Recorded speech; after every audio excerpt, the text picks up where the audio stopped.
All right then. We are pretty much ready to get started, more or less.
Here, come here.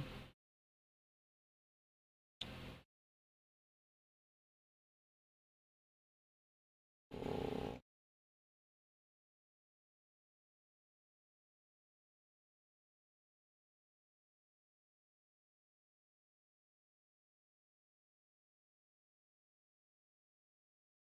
OBS, what bitrate are you putting up?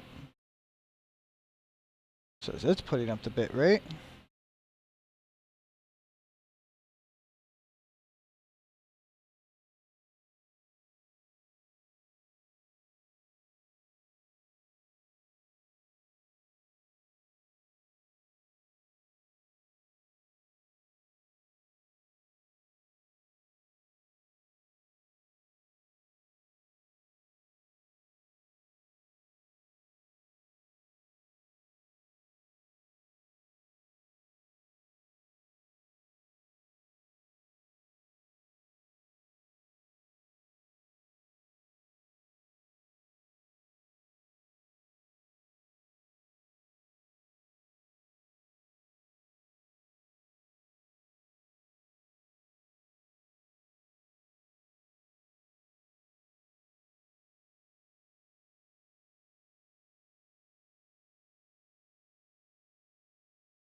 What's going on?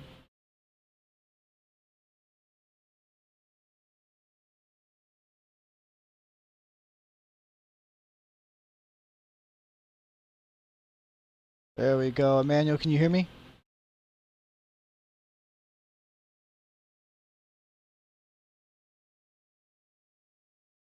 There we go.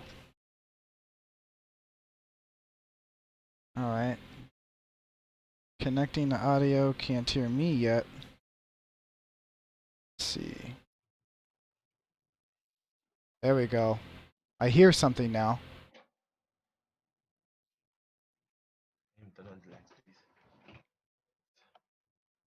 Hey man, What's up? how's it going? It's going well. I'm sitting on the tarmac, waiting to press all the go buttons. Awesome. All right, so I'm gonna come over here, OBS Studio, and I'm gonna go ahead and just mix that. Guess there's no reason to have it. We'll keep our conversation just audio. All right. Just because I don't know how much my connection can handle. YouTube's already screaming that it's not getting everything it wants. Right. So let's put this over here, put this over here, come here, press post on this, and then come on. So now that that is posted, I can close that, come over here. It says the stream status is poor, not receiving enough video, which is weird because OBS says it's sending out 4,700 kilobytes a second, so I don't know at this point. I'd say let's just go with it and see. It either is working or it's not. So go ahead and transition over to the cockpit here. So as I go through my startup widgets for my plane here, seeing on the tarmac, how have you been, man? I haven't gotten to talk to you in a minute. Are you still an electrical engineering major? Yep. Doing electrical engineering. You're a brave man, dude. For real. Um, I never really got along very well with electricity. And if you hear something weird in the background for some reason of all days and all times, my apartment decided that today was the day to tear down every single tree in the courtyard and throw them into a chipper. Wow. Sounds like the same thing on my side too, because I can hear like some work going on outside, but my window is closed, so that's interesting. Yeah, I don't know why they suddenly just decided to just that today was the day that I don't know, maybe the trees died because of the weather or what, I don't know. Uh, So, just going through here, and basically what I'm going to do is I had originally planned to fly up to Mount Kilimanjaro and then kind of loop over, but it ended up being too long of a flight. So I've got the air code for Lagos here, so I should be able to put that straight in. Boom, 2,400 miles. Yep, so that should be just a little bit over an hour, believe it or not, with this airplane. Because it flies at like 2,200 miles an hour. Go okay. ahead, start engine 1. It's good N1s, good fuel. Start engine 2. Good N1s, good fuel. Get the throttles activated. Come up into the cockpit. I'm also going to go ahead and start myself off with a full load of fuel. And last but not least, we're going to figure out where the winds are doing today, because I'm flying with the actual winds that they are experiencing at Johannesburg right now, which is Okay. 010 at 12. So I'm going to want to turn around to the right and then make a left at the end of the runway. Whew. So, how has your Corona experience been as well? I know we're both students here at Western, so are you taking all online classes right now as well? Yeah, classes that the classes I take are online. The class I take is online, so I don't need to be there in person. And yeah, Corona, I guess, has been a benefit to me in a sense, because then I get to have like more at home experience and out of home experience. I don't know if that makes sense, but yeah, I mean, personally, it's been kind of an experience. It has been of benefit. I mean, but generally, most people have suffered from it, so it's still not good. But how about you? How's it been for you? It's been, to be honest, it was one of the best summers of my life. And I feel weird saying that because I know so many terrible things are happening for so many people. But, um, Yeah. I mean, I was working throughout all of it. I was hashtag essential, working Lowe's outside lawn and garden. And so, like, I had a paycheck coming in, I had work keeping me busy, and, I was just kind of having a grand old time. Just Uh-huh. it was just weird because I had to wear a mask at work, and I kind of know what you mean about having more freedom because I went into this semester thinking online college would be an absolute nightmare and being really nervous about it, and then now I'm like, man, I don't know if I want to go back to normal school. Oh yeah. Are you still doing aerospace? Yes, I am. I am still fighting the good fight. Um, it's nuts. Being a senior, it's cool because I'm finally in the classes that I mean, I took gen eds this semester just because I didn't know how online college would work out. But after this, Mm-hmm. it's all like aerospace vehicle design, aerospace propulsion design, like.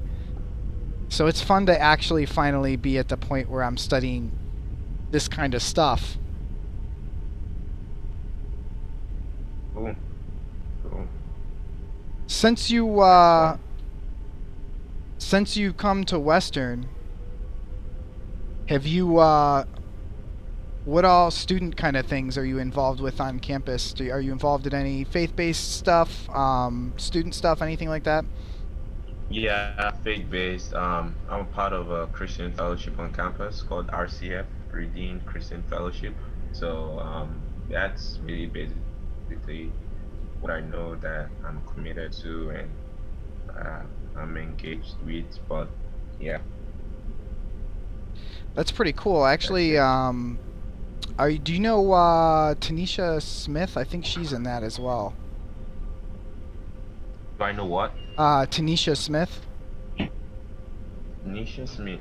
I do not. I'm not sure. Probably maybe by face, but not by name. I don't know. I know that's a pretty big organization, if I remember correctly. All right, here's the moment of truth. Looking over the gauges. Coming here, make sure that my source is GPS, that I have my guidance. This is unfuel flow. GPS is set for what I want it to be set for. No flaps to set. And I believe that means that I am ready to take off. So, go ahead and look at the initial roll just from the outside. These to full. And it is time to get going.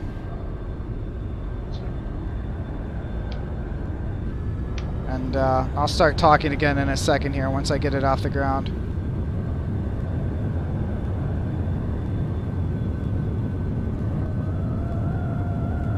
Easy.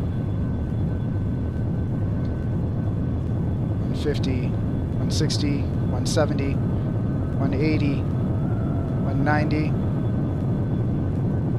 200. Ease it up. Ease it up. 220. There's 230. Airborne on schedule. Positive rate. Gear up. And hold. Pitch up. 250. And come left for lineup.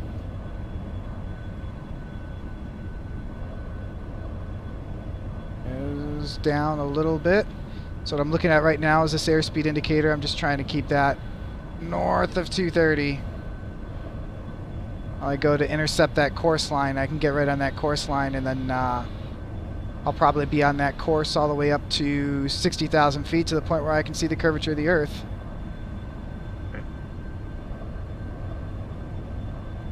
Shouldn't take me too long to intercept it. Just waiting for this line to get into the center, because this line is telling me where the course is. So it's telling me right now it's off to the left somewhere.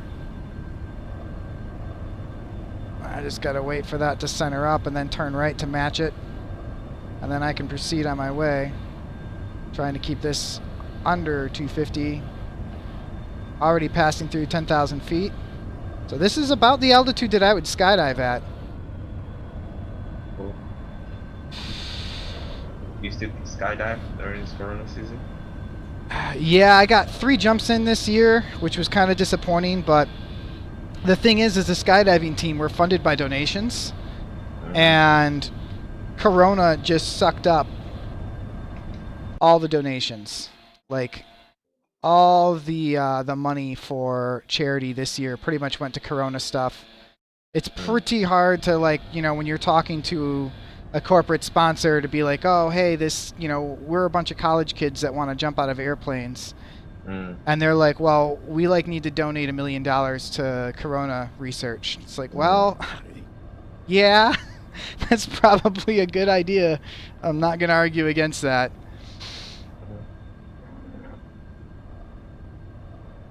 All right. So if you'd probably be a senior too now, right? Because, I mean, we had circuits a couple of years ago. So what kind of classes does a senior electrical engineer take? I guess senior design, 1 and 2, and you also have to take power electronics. I mean, power electronics is something, yeah, power electronics and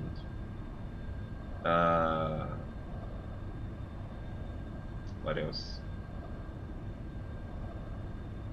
Yeah, basically your 4,000 level classes, as far as I can think about now, and nothing more, nothing nothing less. And also it depends based, yeah, yeah, just your 4,000 level classes, senior design one, design and design two. Do Yeah. you know what you're gonna do for your senior design project yet? So I'm with this team where they're working on a model control system. So yeah, that's it for now. I mean, that sounds pretty cool though. I know, right? You're a humble guy, bro. For real. I remember when we had lab together, I was always like, dude, I don't know what I would do. And you're like, I don't know. You're helping me out a lot. And I was like, I don't know. I kind of feel like you're carrying this team right now. Uh, Yeah. How was circuits for you though? I think I ended up getting a CB in it, Okay. which I'm happy with. I'll take it. Yeah. C's get degrees, right? Mm-hmm. Um, man, what a class. I know. Quite I interesting. I just remember the first day of class, Mr. Miller going up and just telling all the students how many of them were going to fail statistically. Mm. It's probably one of my favorite memories of college. So for people who don't know, uh, Professor Miller, who teaches like the Introduction to Circuits class, like 40 to 50% of the students fail it every year. I think our class had like a 30% fail rate, and he was really happy about it. Yeah. I mean, I guess I would. So, but yeah, he gives this speech at the, and there's Mach 1. That's why the nose just dropped down. And now I just let the nose drop down for 4,000 or 5,000 feet to get like the Mach 1.1, and then I'll follow 450 knots indicated up to cruising altitude. But yeah, he gives this great speech at the start of the semester and just kind of warns everyone like, hey, work really hard or you're gonna fail. Mhm.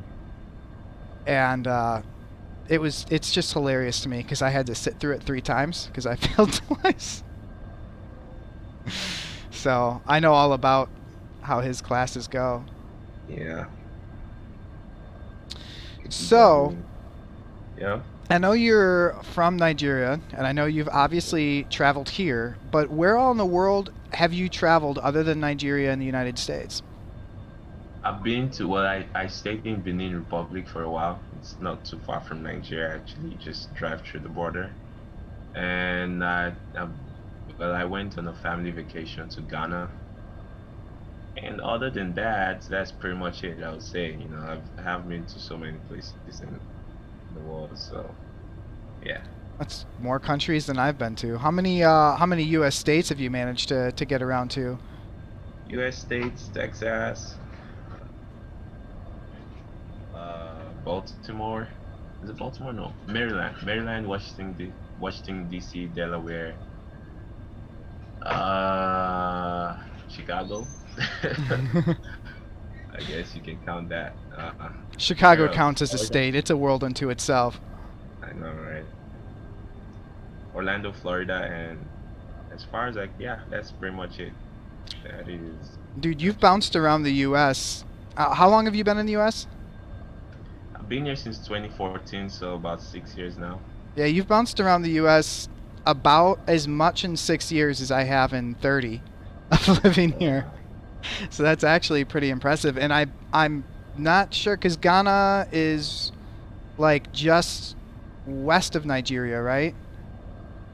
Yes. And then so you may have traveled more miles in the U.S. than you have in Africa. I'm pretty sure because just from Florida Yeah. to back.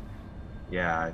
I would actually say yeah, that's true actually. Because to be honest, the United States is big. I wouldn't lie, because traveling from one state to another in the United States is actually like it's quite a distance. But yeah, I would say that. Yeah, that's one of the first things like I've always heard people talk about how big Africa is and that the Mercator projection like makes it look much smaller than it actually is. But I didn't really realize how much that was true until I started planning these flights. Mm, Because, I when I looked at the distance just on the map between Nairobi and Lagos, I was like, yeah, that's probably like 1,000 miles or so, and that was 2,000 miles just east to west from there. And I was mm, like, holy crap, that's the entire United States, and it's like just the central part of Africa. It's not even all of it. mm. Yeah, but if you think about it, that's between like countries in Africa, right? Compared to like, well, I guess yeah. Because I was just thinking in terms of like states within the United States, how far apart they are. It's kind of weird, like traveling from here to Florida, even by plane, it take you like 2 hours. I was like, bro, that's Yeah, kind of and just how big Michigan is kind of takes me by surprise sometimes because this state, like, it looks like just a little mitten on the map, but man, this state's big. yeah. And yeah, the other weird thing is like reading. I've been reading a lot of like American history lately, Mm, and just how long of a period it was that we really were a bunch of different countries that kind of like for most of American history, we looked at states pretty much the same way countries in the EU look at each other right now. Like they're like we're distinct countries, and we kind of had a federation that mm, we sort of work together with. yeah. So, what part of Nigeria are you from? Are you from like a built-up area like Lagos? Are you from out in the country somewhere? Yeah, I was born and I grew up in Lagos. We call Lagos. I was born and I grew up in Lagos, and yeah, Lagos is the city, in Nigeria. So yeah,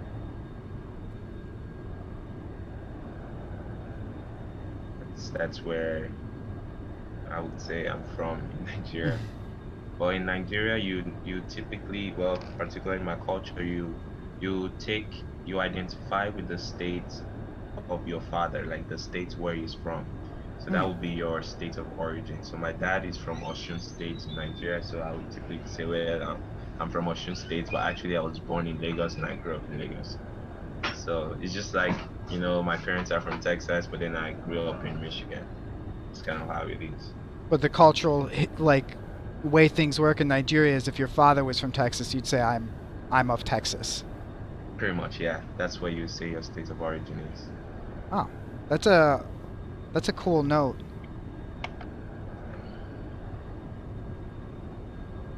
But yeah, Lagos is a city, is a very busy city, highly populated, a lot of people, a lot of things going on. It's where business goes down. I normally tell people it's like the New York of the United States. It's like that. So, but yeah, it's an interesting place to grow up in. Diverse, it's pretty diverse. It's like all different cultures are mixed up in Lagos. Yeah, I'm Yoruba, so the Yorubas, the Igbos, the Hausas, and everybody just comes to Lagos. You know, it's kind of how it is. It's the place you want to be at. But yeah, Yeah, it's one of the busiest airports in Africa nowadays. yeah. The Salah Mohammed Airport is busy. I So, don't know what. Yeah, go ahead. so how many different cultural like threads or ethnicities are there in Nigeria? Because I know, like, just from my own knowledge, very rough knowledge of Africa, that a lot of African countries were pretty much invented by colonial countries, and there's usually a lot more going on culturally than what you see on the map. Yeah. Nigeria actually is. We have like more than 100 ethnic groups. At least Wow, there are like 520 spoken languages. It's a multi-ethnic country. that is But incredible. the three major ones are the Yoruba, Igbo, and Hausa. You know, those are the three major ones because those are the ones that they are the majority. You understand? So that's pretty much what's going on. Yeah. So, how many do you speak more than two languages? I speak, well, if you count English as one, my ethnic language is Yoruba, so just two. That's still one more than I speak. Yeah. So much respect. And African languages too, like I remember reading a linguistics article way back in the day that African languages have way more like complex sounds. Like English altogether, between having 26 letters and then having some combinations of letters that add different sounds, has like 36 different sounds in its languages. And there are African languages that have over 100. Yeah, African languages are, that's like a whole major on its own, you know. Yeah, it's diverse, different sounds. Like for the language I speak, Yoruba, it's more musical. I normally tell people it's more musical than just speaking. You have to really understand the accents, and or else otherwise you would say you can have one word that would mean different things depending on the way you pronounce it. So yeah, it's like that. Tonal languages. Now that's one of the cool things that article said too, is that you can actually map the distance a language is from Africa by the number of sounds that it has, and the farther you go, for it's a linear relationship. That the Oh, further away a culture is from Africa, the fewer languages it has, or the fewer sounds it has in its language. So if you mm, go all the way up to like northern Eurasian languages, like some of the native languages, people in Siberia and the Americas, Inuit languages and things like that in the far north, they're down to like 13, 14 different sounds in their languages. mm. And it's actually part of the evidence for the African origin basis of science. Is like, hey, it's pretty obvious that language started here because they keep updating their stuff, and the people who left kind of are just left with the operating system that they had when they left. Yeah, interesting. Quite interesting.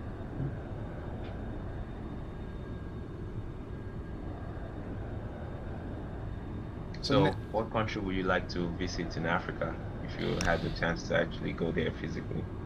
Nigeria is actually on the list. Oh, okay. Um, so is Kenya, Okay. Ghana, and South Africa. Interesting. So Interesting. I pretty much, I don't know if I'm alone in this or if this makes me weird, but I kind of tend to treat North Africa as part of the Middle East. Ah.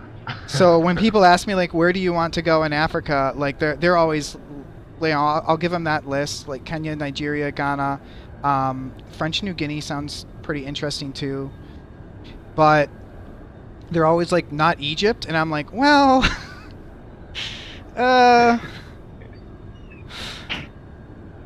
That's interesting you say that. Yeah, I guess. But yeah, those are like really nice countries to visit. Egypt is actually not bad too. You know, they have like really like ancient stuffs that you love to see. they have a skydiving center that you can jump over the Great Pyramids. I want to do that one day. You see, that's cool. No, I've actually been saying that skydiving is something I'd love to do sometime in my life. Well, I just like the thrill of it, you know. while you're at Western Michigan University, the Skydive Broncos, we get a nice little discount. We get our tandems for 200 over at Skydive Allegan. So I'm actually wearing my Skydive Allegan shirt today. Oh, But it's definitely something I feel like everyone should do at least once in their life. It I like the is. thrill. Just thinking about it enough is just enough for me, you know. Yes. But wait though, how does it work? Like, is someone gonna be jumping out of the plane with me, or is it just I don't think it's just gonna be myself. Like, am I gonna get some training or stuff like Yeah, that? so usually the way it goes, well, I say usually the way it goes. This is how it works. We don't do it any other way. But the way that it works is your first two jumps, you jump out with someone connected to you. Okay. So your first two jumps, Um, turn my mic down here a little bit because it seemed to be a little Hello? overpowering on the levels. There we go. Okay. Okay. But your first two jumps, you'll be connected up to someone, Mm-hmm. and those are called tandems. We do those from 11,000 feet at Skydive Allegan, and those are $200 each. And then, if you wanted to get your license after that, what you would do is you would do what's called an FJC, a first jump course, and that would train you everything you need to know to jump solo, which is mostly emergency stuff, like what to do if your parachute doesn't come out. Because on a tandem jump, if something happens with the parachute, first off, all skydivers jump with multiple parachutes. That isn't all the time thing. That So makes sense. yeah, so if one doesn't work, we just cut it away and Mm, go to our next one. Always have a plan B. sure. And if you're on your tandems and something happens, then I'm sorry I'm like suddenly getting distracted. I just more or less reached climb. So basically, real quick to give an update on the flight, we're now at 68,000 feet. So this is about twice as high as an airliner flies. We're doing, so this is camera is staying still and letting the plane fly past it. We're doing Mach 2.9, so we're closing in on Mach 3. So now I'm at the point where I have to manage my vertical speed and try and keep going at about 450 knots indicated, and just keep it at 450 knots and until I get to Mach 3.2. And then once I get to 3.2, I'll be holding Mach 3.2. And the way you fly this airplane is you basically never stop climbing. And you just kind of got to climb and maintain that constant climb so that you can maintain Mach 3.2 and not overspeed the airplane and break things. Right now, I switched to this other cockpit here, the cheat cockpit I call it. So 2,100 miles, and we're looking at roughly an hour en route. And you don't have to stay for all of that if you don't want to. If you've got things to do, I can understand that. Yeah. But I do thank you for coming onto the call. I'm very glad to have someone that I know with a cultural history, because, like, case in point, when I was talking to you about coming, and then I was like, well, the first flight's to Nairobi, and you were like, well, that's cool and all, but I'm from Nigeria. And then I like checked Yeah. my notes, and it was like, oh my God, you idiot, like Nairobi's in Kenya. And I was like, that's exactly why I don't want to try and do educational commentary about Africa myself, because Mm, I'm not from Africa, and it's the definite way to put my foot in my mouth repeatedly, I think. I understand. I mean, I would not lie myself. Like, I'm not so like vast in knowledge about Nigeria or even Africa's. So actually had to like go online, like, oh, what are some other things about Nigeria I can say? But definitely the culture and like the way people behave and think, I can tell you like stuff about it, but like specific facts, like, oh, how big is Nigeria or how this, I'll probably be like, I don't know. To be Or- honest, I don't think I know barely any of those facts about the U.S. or Michigan either. Because, like, if someone asked me like how many miles wide Michigan is, or how many square miles it has, or any like those factoids you would usually expect from a tour guide or something, I have no Yeah, clue, man. Those just aren't the kind of things you learn living somewhere, you know? yeah, exactly. It's not like you're walking down the streets and like, oh, this is like this state is 1,000 miles, something like that.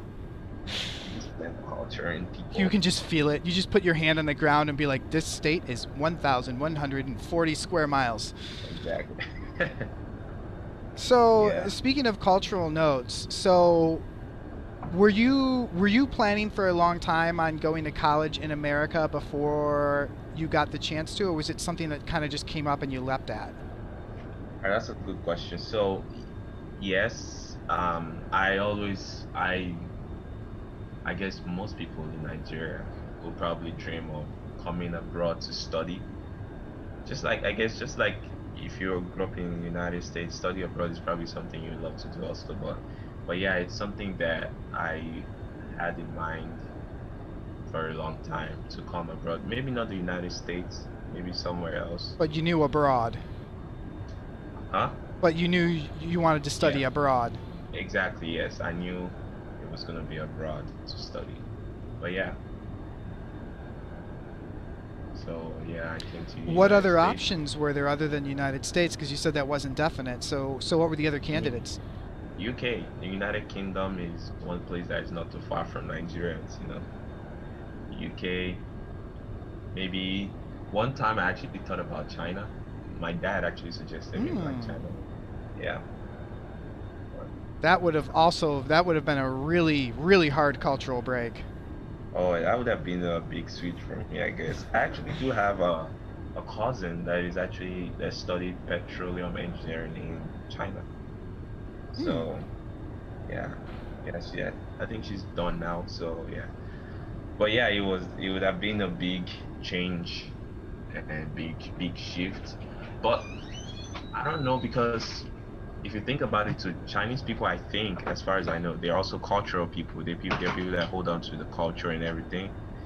And Nigerians are cultural people too. So I guess it would have been the tenets of the culture are different, but then I would still feel like, oh, I just need to know the culture. But then coming to the United States is it's kind of different because uh I guess United States is also cultural in the sense, There's no but real it homogenous culture though. exactly I guess that's the right, yeah, that's actually the right thing to say. There is no like, oh, this is the way it is done everywhere like this. So yeah, but yeah, it's I guess it's been fun so far.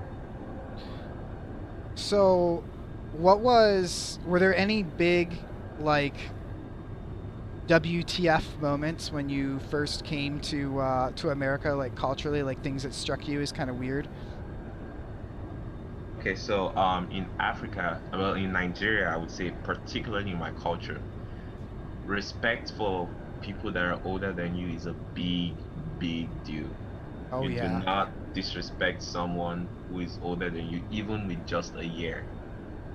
Respect is a big thing. So you do not disrespect. For example, you do not disrespect your professors. You don't call them by name. You don't speak to them rashly. It's more than just being professional. It's like a matter of respect. It's something you are like they train you with this from like when you're really young at home. You have to respect adults. And that's something for me that I noticed. First of all, it's not like a thing here in America. You can call your professor by name to say, "Hey, John," or something like that, or you can call people maybe not just your professor, but people that are like uh older than you, call them by name.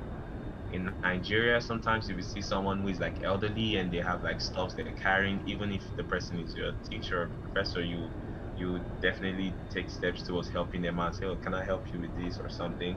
But then I saw over here it's kind of different. It's you're in a sense passing a message across to the person that, oh, they're weak. And I was like, okay, I didn't know that.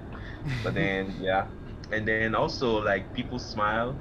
They'll smile when you walk by someone, you smile at them, even if it's just for a few seconds. That is kind of weird because nobody goes around in Nigeria smiling at you because that's kind of creepy. Why why are you smiling at me? If you're smiling at me, that's kind of awkward. People probably think that, oh, do you want something or why are you smiling? And you do not definitely want to do the fake smile. That is a no-no. That's like, okay, you don't have to smile. And then people help you to like open doors and hold the door for you to pass through. Well, at least I noticed that in college, and that was new for me. I didn't know that I had to hold the door for someone. You hold Mm. the door for yourself. That's kind of the way I thought. And then greeting people, how's it going? How's it going? That statement to me was very strange because I was like, what's going? I don't like. What are you trying to? What is going Did on you that you're going I know asking a about? lot of my friends from abroad. Did you, when you first got here, people asked you how it's going, start telling them how it's going, and then get confused when they were like, didn't actually want to know what's going on? Exactly. I actually didn't like tell them what's going, but I was so confused by how's it going. I was like, okay. I mean, I'm used to what's up or stuff like that because Hollywood. But then, how is it going? I was like, I don't know. I don't know. I was kind of like confused. But then I figured it out afterwards. Yeah, so just a couple of interesting things. closing in on 70,000 feet, and I'm so eager to be able to call it out. But the altitude gauge is moving so slowly at that point where I'm only really climbing as the fuel burns off now is what's getting me up higher. I had another question Hmm? that I was going to ask you, and it was a good one. And now I need to remember what the heck it was. Oh man. I have goldfish brain, something fierce. Not as bad as it used to be though, because you had the pleasure of being my lab partner before I had access to ADHD medication, and I just want to apologize for that experience. Oh, it's alright. That's fine. Oh man, life is a lot different in Scholastic, a lot easier now with all that stuff Mm, locked away. Oh man, there we go. I think I'm going through different air masses because temperature keeps kind of fluctuating on me, and that's a little weird. It's also weird because this plane is actually fast enough that this straight line course, I can't quite follow it because the curvature of the Earth keeps moving the course line over to the right, and I have to mm. kind of chase it, which is kind of funny in a way. So what do you plan on doing after you graduate, or have you not really thought that far? I have right now. I don't wanna just. I don't have like anything specific cast in stone. Definitely, but I do have plans. I do have plans of going back home and giving back to community at home. There's so many things that I have seen over here that are like I'll be like, oh, I think I want to add this to Nigeria. I'd like to take this back home. And it would definitely help someone out. It would definitely be of benefit to the people. It would definitely be of benefit to the economy. And yeah, that's if you ask me for a plan, at least I can say, okay, that's a plan. I want to take what I've learned here and things I've seen here and try and apply it over there and see how it works and, you know, make things better. That's Definitely. awesome. Yeah. That is that is an awesome plan.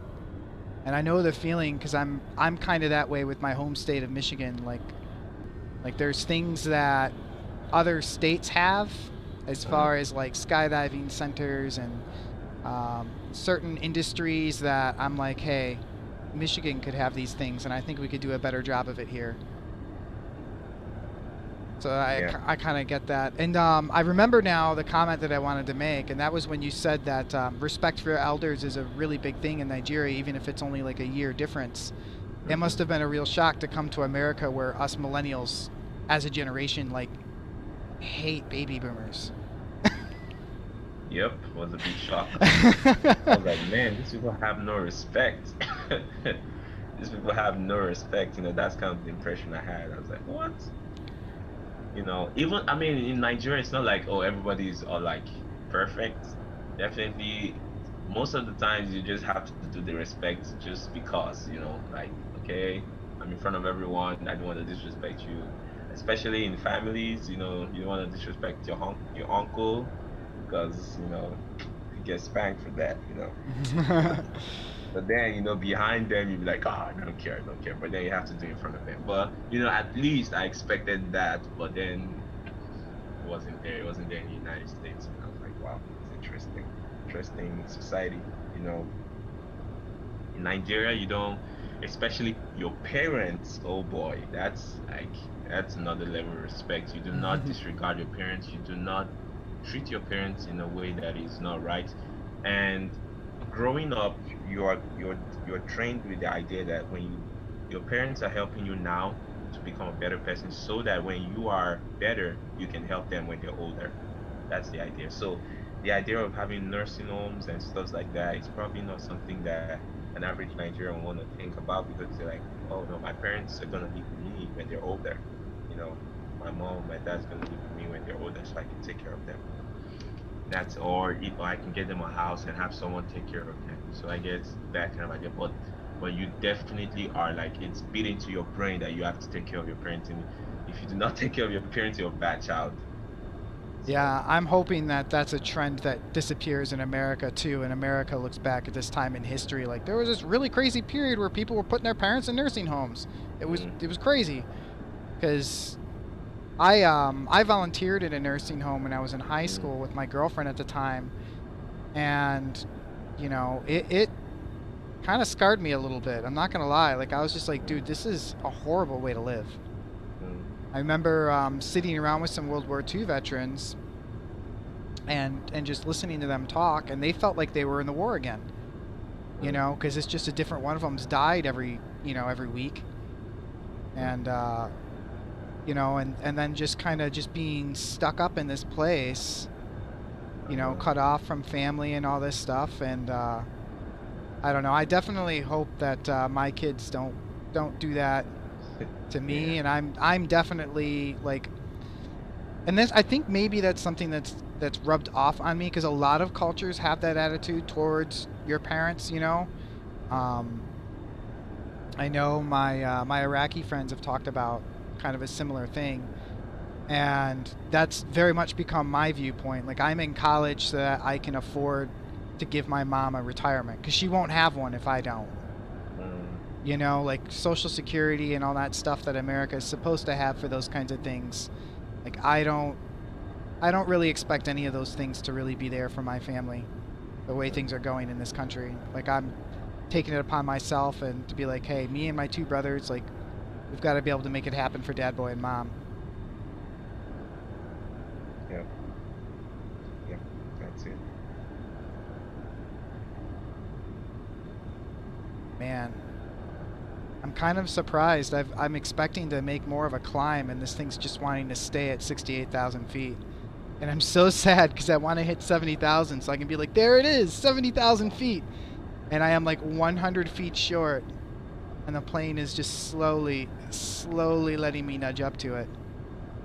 This plane is so crazy to fly because, like, most people would think that flying the fastest plane ever built is like this crazy seat of your pants, your hair is on fire experience. But the way airplanes and like spacecraft too work is like the faster and higher you go, the Mhm. slower and more boring the actual flying becomes Oh because wow. everything is just really sensitive and like you've just got a lot of limitations on what you can do.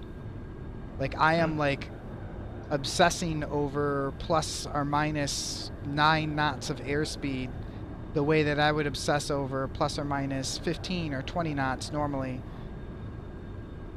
because it makes such a big difference in how the plane flies, like every little thing. And this plane actually, if I were to just jab the stick straight back right now, it would mm-hmm. actually like I don't know if I have it turned on in X-plane because it's something you can turn off. But in real life, if you just pull the nose up on this plane, it'll just disintegrate into a million little Oh. pieces. There's this gauge right here. It's called the angle of attack gauge. So what Mm-hmm. that's measuring is if you look here, we're in level flight, so we're going to the right now. You can see how the nose is pointed up. And so if I turn on the flight model, you can actually see the air. Yeah, so that's the air I'm flying through, and you can see how we make kind of an angle with that. That's the angle of attack.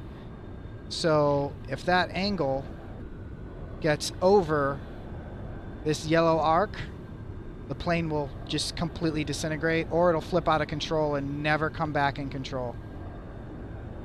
And so, like, So quick question. Am I supposed to be seeing what you're doing? Because I can't see anything. oh, I should have told you.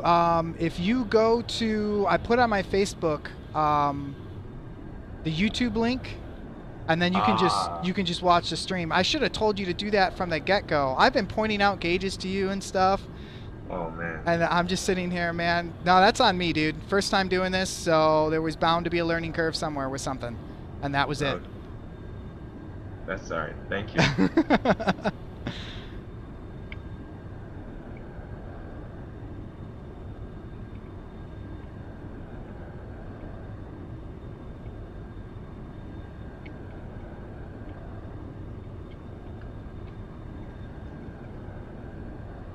There we go.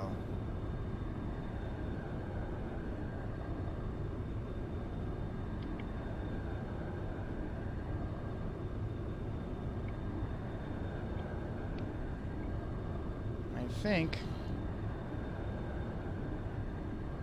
Yeah, about 50 minutes. That's not long. Question is, what's my fuel endurance up here?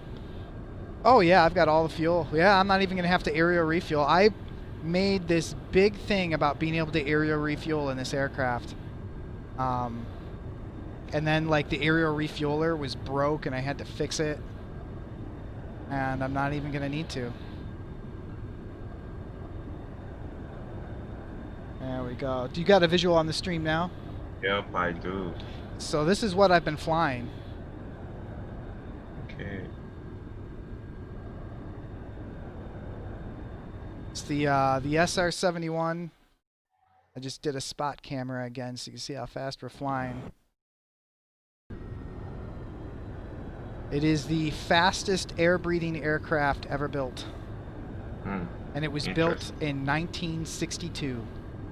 1962? 1962. Wow.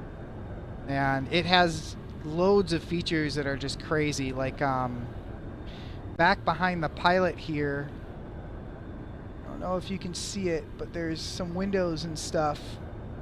At least there should be some windows and stuff back here. And there's a computer that actually has a telescope that can track the stars and figure out where it is. And then it also has a computerized digital inertial navigational system. So just by tracking the accelerations on the aircraft and then integrating them over time, it can tell where you traveled from. So you just tell it where you started. And then it just tracks all the ways it was pushed and adds those up to figure out where it is. And that system was accurate to within half a mile at 1,000 nautical miles of range in the 60s. Interesting. Yeah, it is an absolute marvel. It's the other thing that's crazy about it is that it's a gigantic fuel tank. So there's no fuel tanks inside here. The actual structure of the airplane is the fuel tanks. And the fuel tanks weren't sealed because they couldn't find a sealant. This plane gets so hot from going through the air at Mach 3 because we're going 2,081 miles an hour through the air right now. Wow. And the airplane, it gets so hot that they couldn't find any sealant that could take the heat.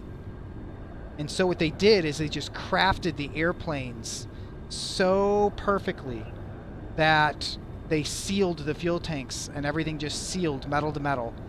But then what happened was, as the planes flew for years and years and years, every time this plane flies, it gets a foot longer from the metal expansion. A foot longer from the metal expansion. Because it gets up to like 500-600 degrees Fahrenheit, the skin of the plane. Wow. Yep, they had to make the whole plane out of titanium and carbon fiber, actually. This is one of the first carbon fiber planes. The actual, like, these edges on the front and everything are all carbon fiber. You can see these little triangles. Those are carbon fiber triangles. And just so that it could handle the heat. And what happened is, over the years of flying, from the expansion and contraction, those perfect metal-to-metal seals that they managed to like perfectly machine weren't perfect anymore, and the planes leaked on the ground. So what they would do is they would take off with about a half fuel load, and by the time they taxied to the runway and took off, half of that fuel had leaked out, and they needed to immediately meet a tanker. And then from the tanker, they would get a full tank of gas, and then they would go up supersonic, and then once the plane got hot, all the joints would seal. And they one of the nicknames for this plane that pilots had for it was the Weeping Lady, because it would cry as it went to the runway. But it's a bear of a plane to fly. This thing has an autopilot. In real life, the way that you would fly this is the horizontal, so the roll of the plane and where it turns would usually be on an autopilot, and then you'd be on an airspeed hold autopilot to cruise altitude, and then you'd fly the pitch manually, but you'd use the pitch trim almost exclusively, and just little bumps of the stick. Unfortunately, this model isn't like true to life exactly, because it's a free aircraft that came with X-Plane. The cockpit's beautiful. I love this 3D cockpit. This is pretty close to what the actual cockpit looked like. But a lot of the systems aren't being simulated, because the systems on this plane were absolutely crazy, because, you know, there's no hydraulic fluid that could withstand the heat. So instead of hydraulic fluid, they just used fuel. And it uses a special fuel called JP7. And, or is it JP7 or JP5? But anyway, there's a special fuel that is it's a high temperature fuel, so it's so inflammable that if you lit a match and threw it in a bucket of jet fuel for this airplane, the match would go out. Wow. That's a special plane. Very special plane, and very special engines too. So you see these big spikes. What these spikes are for, they move forward and backward, and they create a supersonic shock wave right about here. And they move forward and backwards so at all the different Mach numbers, that shock wave comes here. And there's two jet engines. There's a jet engine on the inside, and then on the outside, there's a ramjet that literally, instead of having like a jet engine, has compressor blades that compress the air and then ignite it. Instead of compressor blades, this thing's just moving forward so fast that it squeezes the air just from hitting it. And that's how it compresses the air. And so basically, when it flies, it's more or less like an air-fed rocket engine with no moving parts. And then there's just the core of the engine just kind of sort of turning just to keep the generators and things like that turning. So the jet engines are actually just electrical power plants at that point. And hydraulic pumps, pumping fuel. And we're finally over 70,000 feet. You can start to see the curvature of the Earth. You can see the stars, even though it's daylight. It's kind of like stock. The video is kind of stock, but yeah. Let me take a look at it and see what I can do about it. I wonder how long it's been frozen like that. Kind of a while now. And what I can do about it. Let's see if I can do something about it.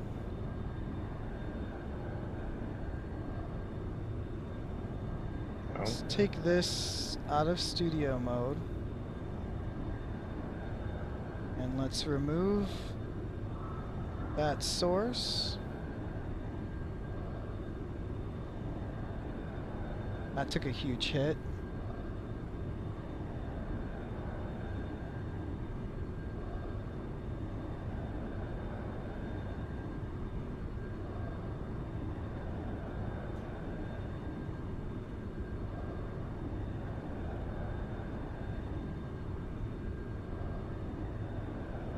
Whoop.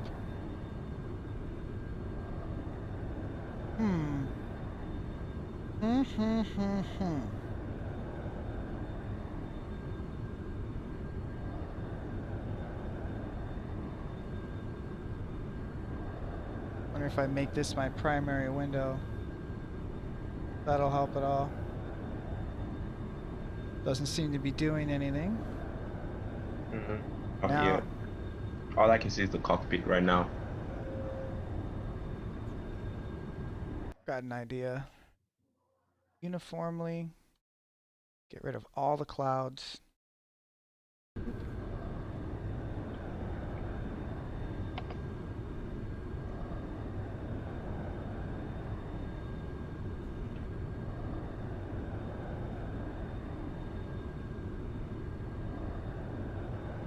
That got me to like 50 odd frames a second here.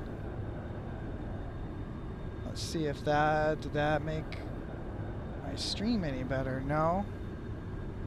I wonder if it's my internet, if Spectrum internet was like, what the hell are you doing? You've been uploading consistent HD video for an hour, you son of a bitch. Probably. Well, it could be my internet too, I don't know. No, it's mine, because when I go to the YouTube studio, it has a warning saying it's not receiving enough video to maintain smooth streaming. Oh. So it is It is me.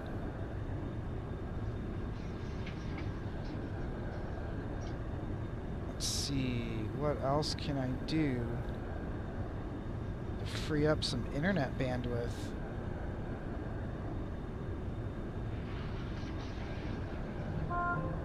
Whew, I do not know. Let's see here.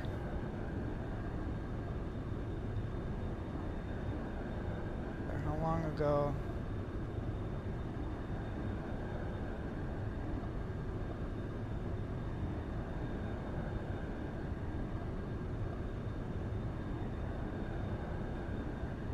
Wonder if I minimize that. Minimize this. Minimize this. All right. Did that get any better? Not really. Probably just lagging. I don't know. Wait. Oh.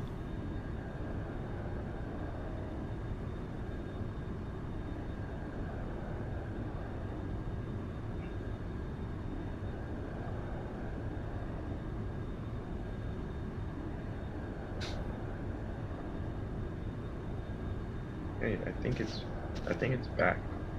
Or is it just like something from the past? Because right now I see it's live and there's no like. There we It's go. just smooth. It Yeah. looks better. Mhm.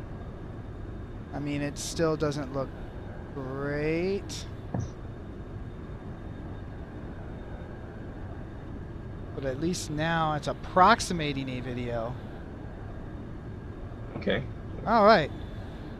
Oh, thank you for letting me know. Yeah. Sorry. You're welcome. Thanks. Because it's been showing that that warning like this entire time. So I kind of stopped Yeah. paying attention to it because it was warning me that the video wasn't smooth.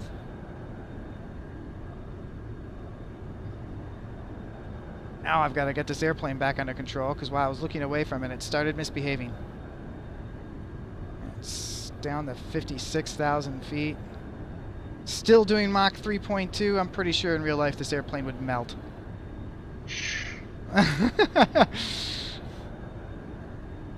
Oh, let's just take it back up with a vengeance and get that altitude back.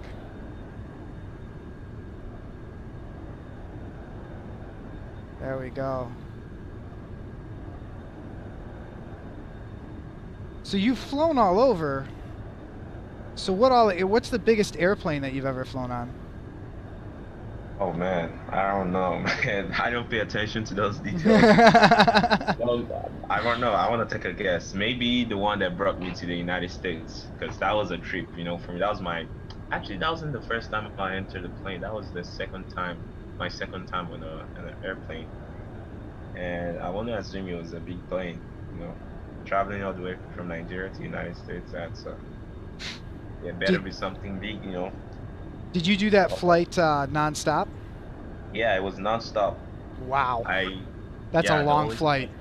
Was at Atlanta, United States. It was a long flight. Slept, woke up, prayed. Did did everything just like, just hopefully. Just like this is my way of life for the foreseeable future. This plane. Look at this. We've got the western coast of Africa here. Okay. Let's see if we can figure out location, planet map. So we've flown that far since we started. I have no idea what country I'm over. So don't ask me. Okay. Where are you coming from? You coming from the north, the south, east? I'm coming from Johannesburg, and I'm basically flying in a straight line to Lagos. Okay. Johannesburg. There we go. It just showed up on YouTube. The map of like where we are and where we've been. Mm-hmm.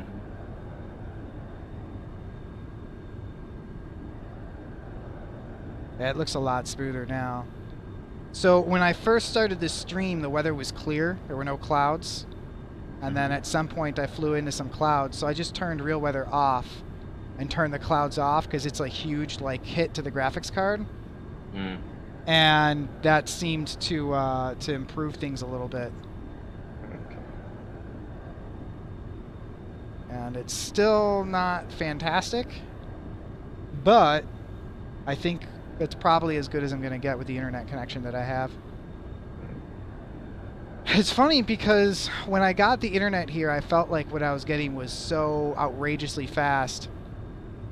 And then my ex-girlfriend, who was the one making the call and setting it all up at the time, 30 minutes.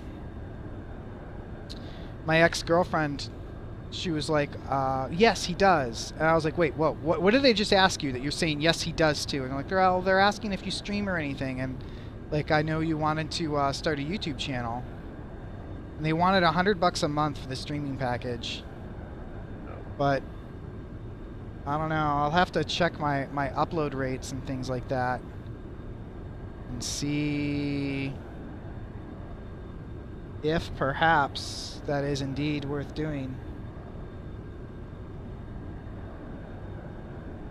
And I'm stuck between thinking like minimizing the YouTube windows so that I can't see it will make things faster because my computer won't have to render all that stuff. And thinking that if I minimize it, the computer will think, oh, this isn't important right now. Give it even less resources than it's already getting, and it'll get worse.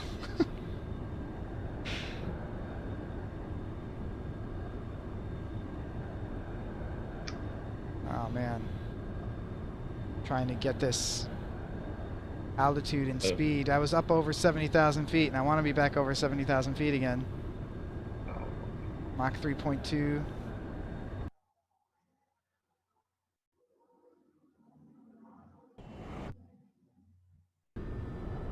This is definitely the plane. I was thinking about using the 737 until I realized that, because my plan after this is to fly to Gibraltar, but I might make a stop in Ghana first. I have a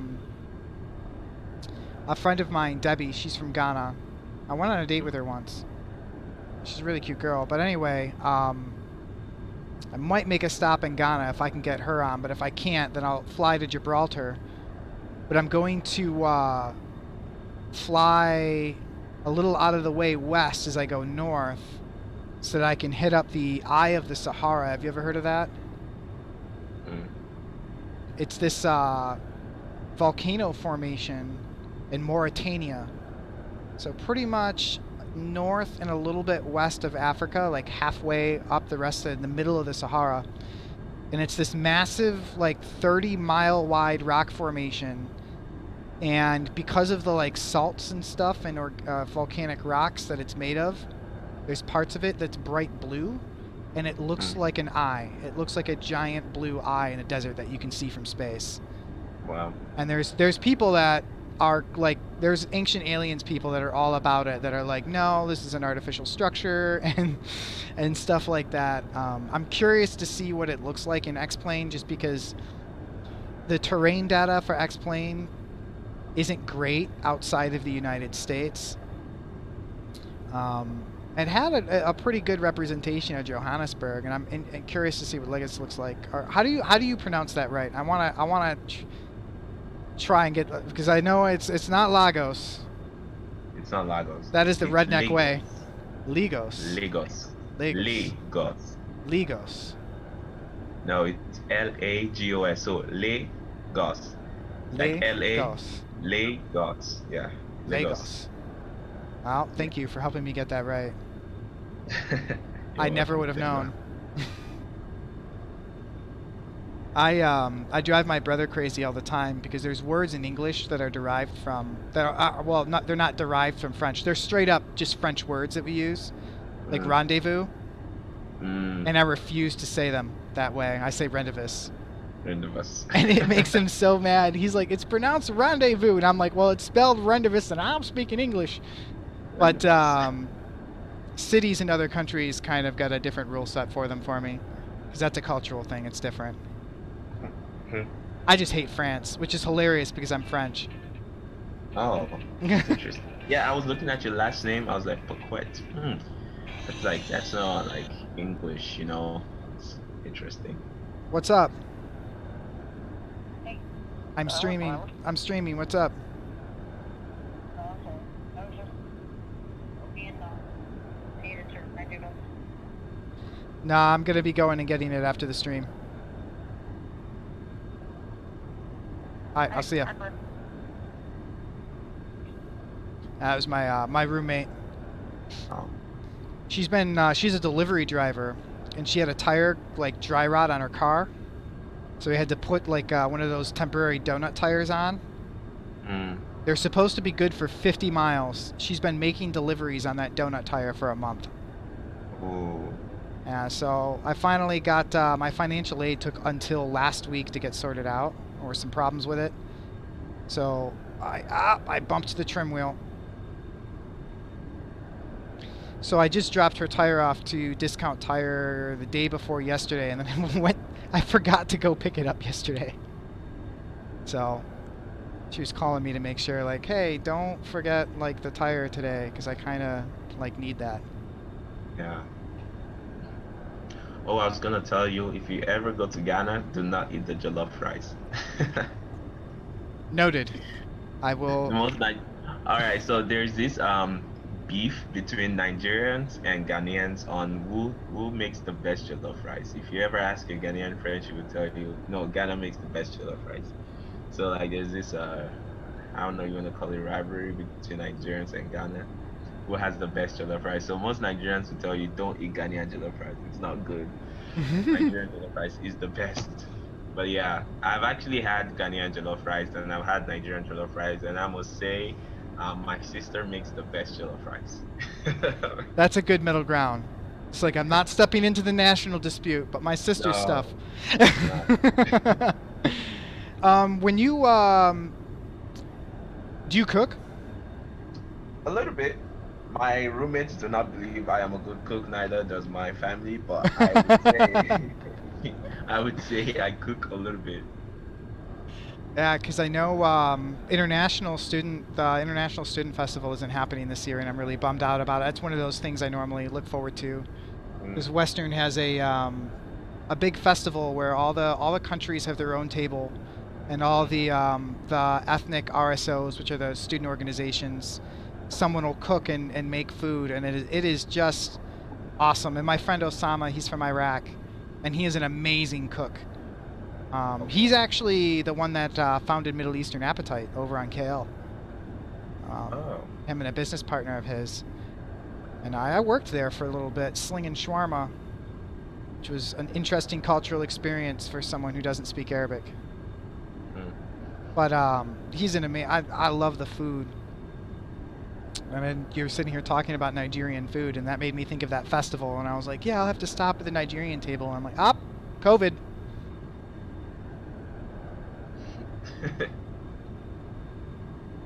It's the year of the Rona. Yeah, Corona changed everything. How have things? So your family is still back home in Nigeria, correct? Well, I have extended family back home in Nigeria, but actually my parents are over here right now in the United States.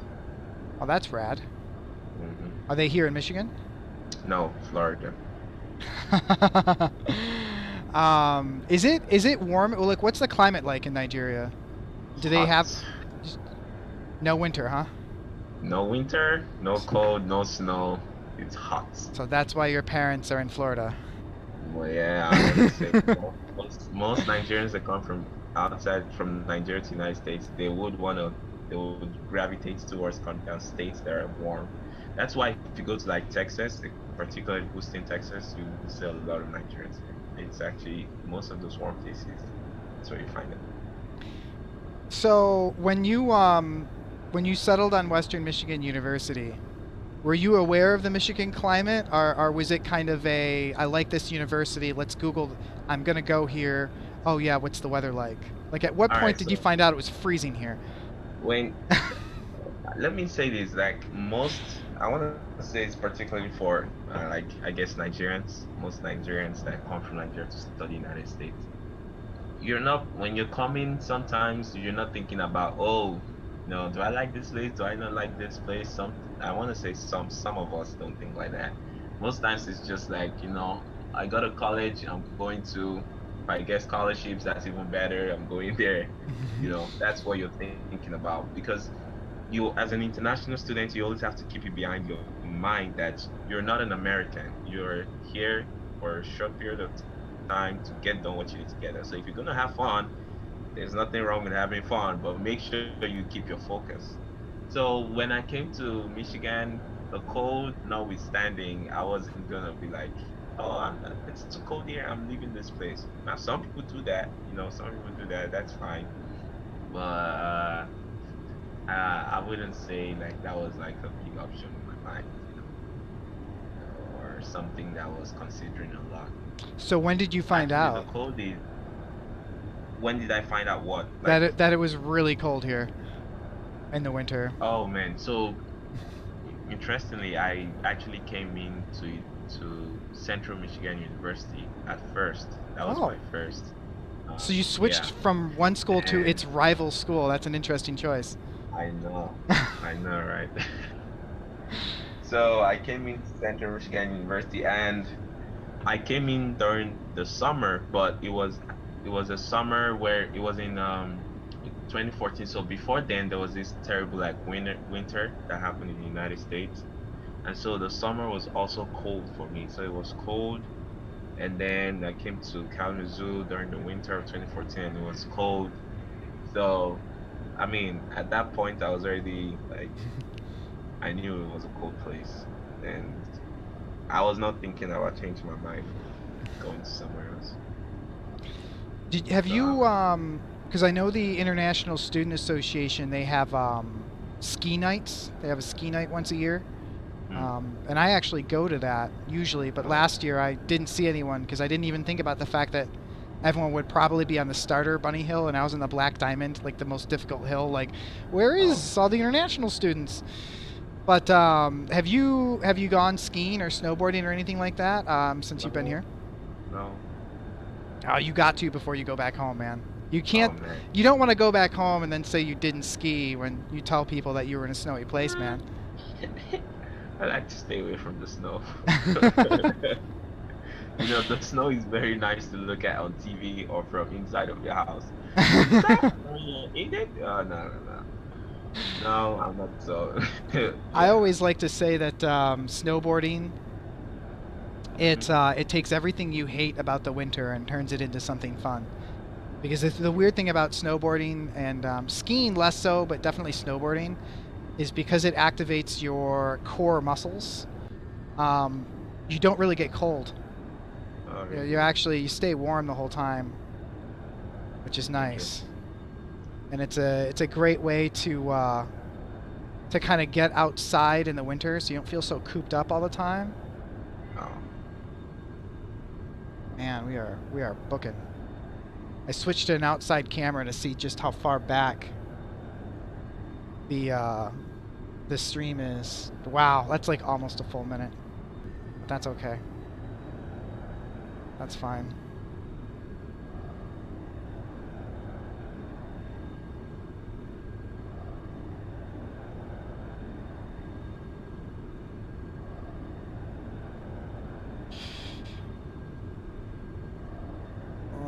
The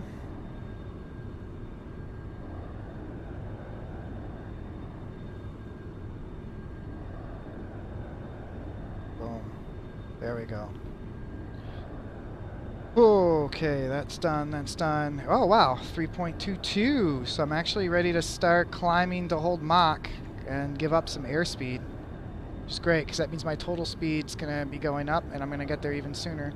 We're already 700 miles, about 20 minutes, and I start my descent into the airport from about 200 miles.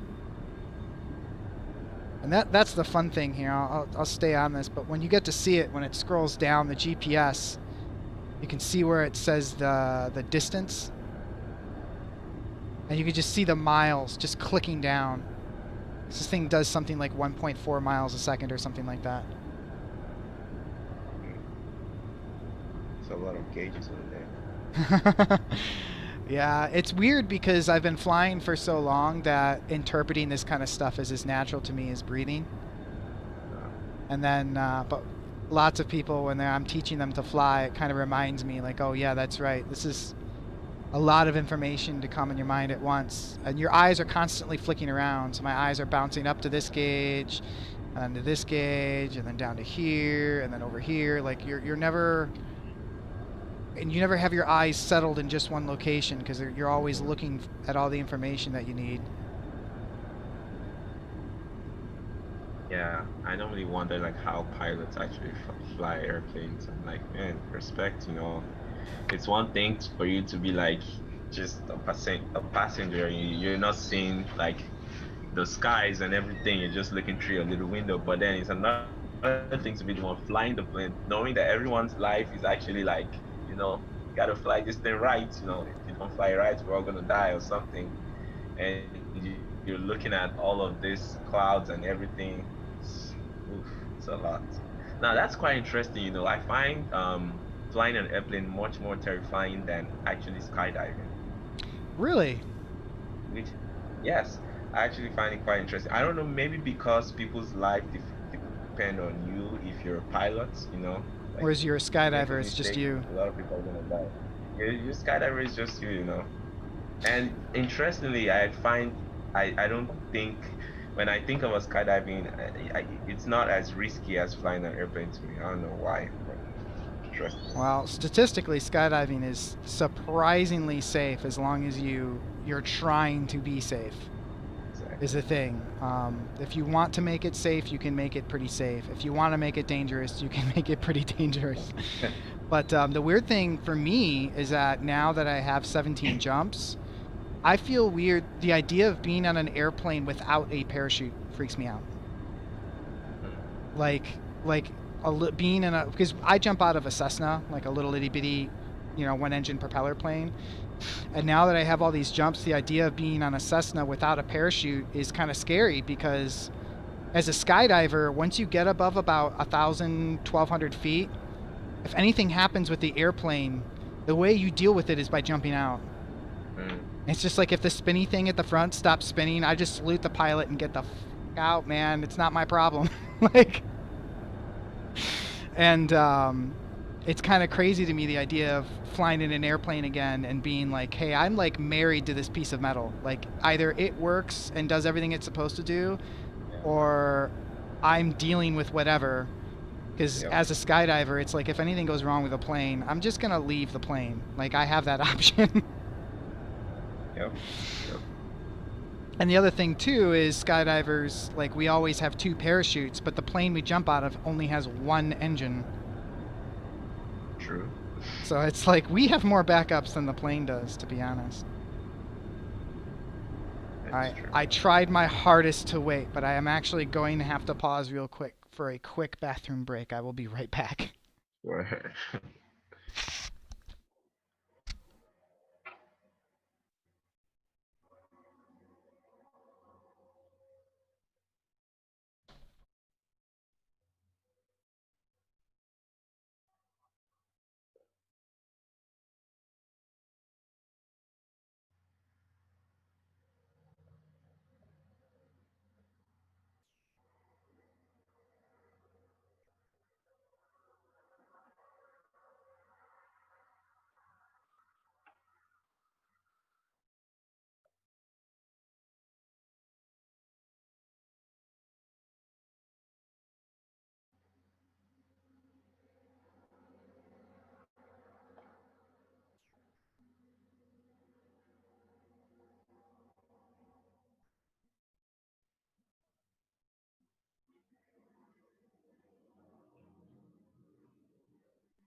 set back on and X-plane back to the stream. And we come here and we pause. Alright, I am back. Oh, I've actually like had to go to the bathroom since shortly after I took off. And then I was just like 30 more minutes and I was like, well, actually only 20 more minutes. God, look at that mile counter just count down. That's crazy. That never gets old to me, just looking at the miles just click through like that. Back when I was in high school, I used to fly the 737 a lot, and I would do like virtual airline stuff. Like I was actually part of a virtual airline, and we competed against other virtual airlines and this whole virtual economy and stuff. It was kind of nuts. But I used to just read books. Like I'd get the plane on autopilot, and I did it all without time acceleration. So like if it was a 10-hour flight, it would take 10 hours. And I just realized we're taking a little bit of a shortcut here. Instead of following the coast, we're just gonna go straight across. And what is that island over there? I wonder, what is that? I think I've heard about that. No. Wait. The afterburners shut off for some reason. I'm just like, what happened to the engines? Other neat thing about this simulator and the way I'm flying right now is that failures are turned on. So at any moment, anything can break. One of these instruments could freeze in place. An engine could start on fire. Oh boy. Like, anything can happen. So far, nothing has. That's good. And that's nice. I like it when this plane... Have you ever seen a movie called Gone in 60 Seconds? It's a Nicolas Cage movie. Yeah, it's an old movie. This plane is my Eleanor.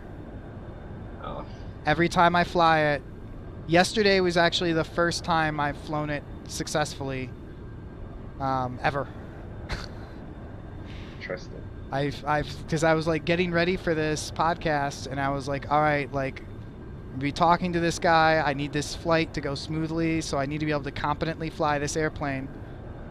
And I actually did the workups the way a real Air Force pilot would. So instead of going straight to this airplane, I went to a supersonic jet trainer, which I used an F5 for that, and just got used to flying a jet.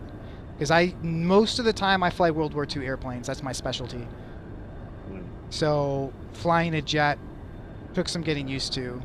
I did 2 days of flying, probably about 5.5 hours total flight time in that. And then I flew this for about an hour and a half yesterday to get used to it. And then today's flight, which is probably close to an hour and a half total flight time, or hour 40 minutes total flight time. Yeah. I don't know, because we're still accelerating is the crazy thing. We're now doing 2,115 miles an hour through the air, 2,083 miles per hour across the ground. It's fast, you know.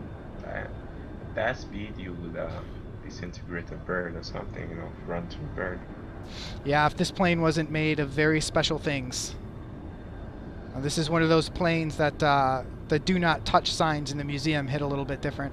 I took some friends to the Air Zoo, and the Air Zoo has one of these airplanes. It has an SR-71 there. Have you ever been to the Air Zoo over in, it's on Kilgore Road? No, I've never been there. Well, they have one of these planes, and they have, you know, the typical museum do not touch signs. And my friends, you know, went up to put a hand on it. I'm like, no, don't touch. And they're like, are you really that much of a stickler for the rules just because it's an airplane museum? I'm like, no. This plane will give you cancer. Do not touch it. Oh. It is not made of normal things.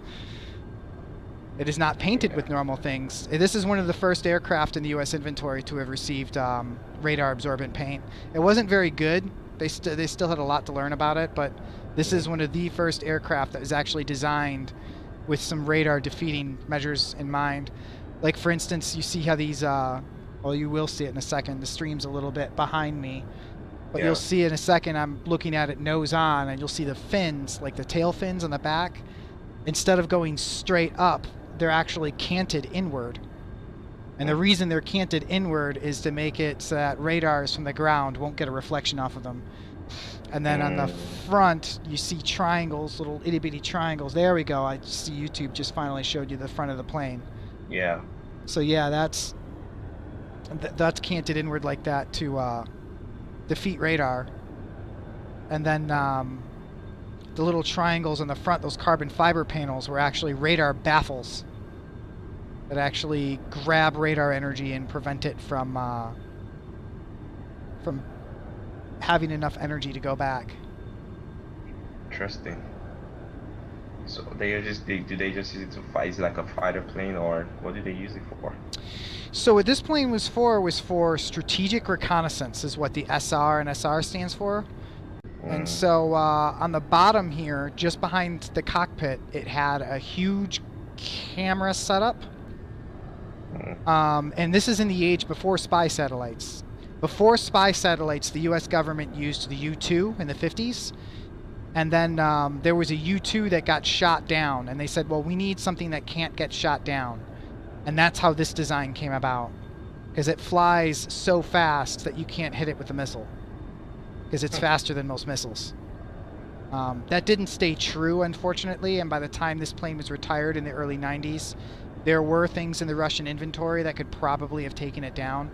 But we stopped overflying Russia, so we only got to test their export equipment that they gave to Libya. Libya was probably the closest to getting a hit. They actually managed to get a couple fragments embedded in the airplane. But it's so high and so fast that, we're doing 2,000 miles an hour and we're flying basically in the lower edges of space. So you have to have a missile that can even get there, and then also solve the intercept problem of how to hit the airplane. And then in addition to that, it has electronic warfare capabilities that are specifically using all of the secret stuff that we know about enemy missiles to try and confuse them and sending them false signals. And there's actually, that's what the second cockpit is in the back. Behind me, there's another cockpit. And the person back there, his job is to run the cameras and to run the electronic warfare systems. Oh, that's a really special plane. It is a very special plane. This plane can photograph all of Vietnam in a single mission. Wow. Down to like 1 meter per pixel resolution. And that's what it did. So like what it would do is throughout the 60s, if we needed to know about something, we would send this plane. And it would photograph a huge area. Like, for instance, the Yom Kippur War, when everyone attacked Israel for like the 5th time. We didn't have any spy. It was in 72 or 73. We didn't have any spy satellites. Like, it would take like a day or two for the spy satellites to get into position. So we just fired up an SR-71 and ripped one out. And then it came back 12 hours later, and boom. We had pictures of everything. We could tell where all the infantry were, where all the tanks were, and we forwarded all that information to the Israelis. And they used it to great effect. And so that's what this thing does. Also in Libya, the first time we smacked Gaddafi in the 80s, we sent all the airstrikes, and then as the airstrikes were coming back, an SR-71 flew over those airplanes at Mach 3 at 80,000 feet. And flew over Libya, and that one aircraft had over 1,000 missiles shot at it, and not one of them damaged the airplane. Wow.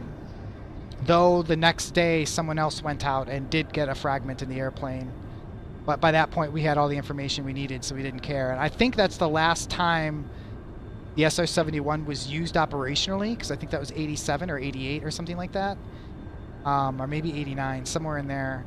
And then the airplane was officially retired by the CIA, because this was a CIA aircraft, not an Air Force aircraft. That's the other thing that's crazy about it. So when a pilot got selected to fly this airplane, they actually had to resign their commission in the Air Force and get hired by the CIA. Wow.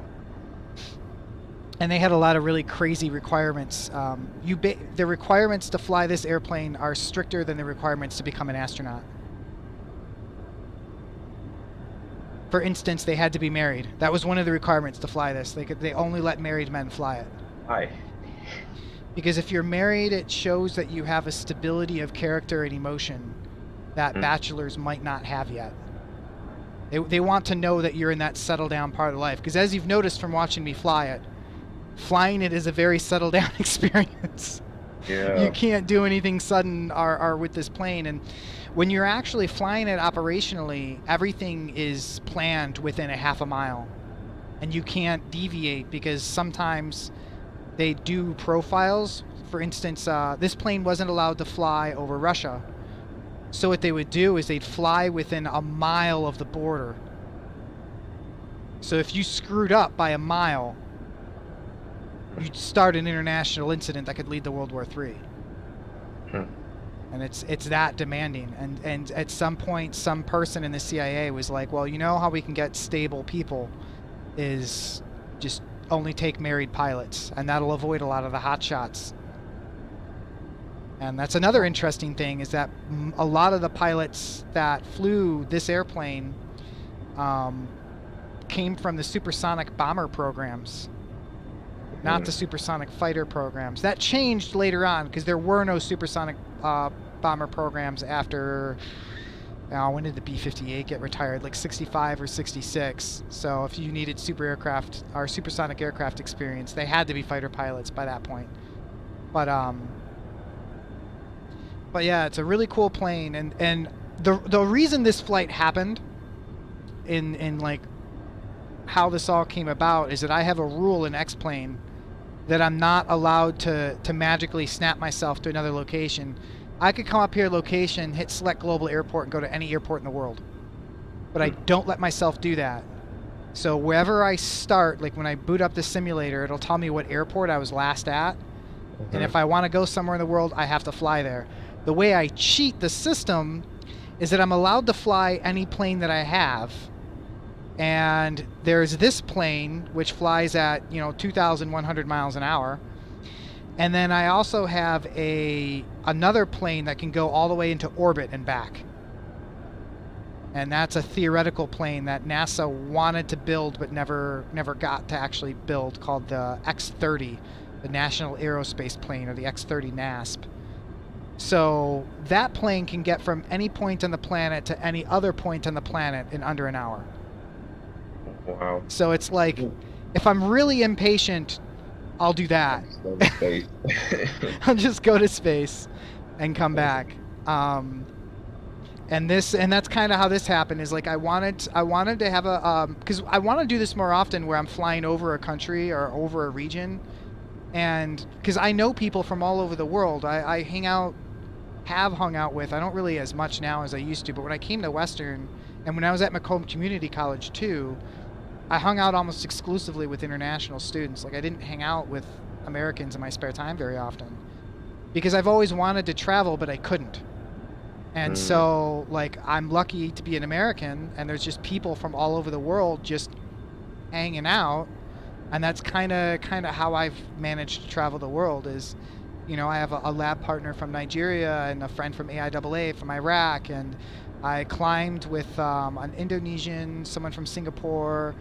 I've dated girls from Ghana, Liberia,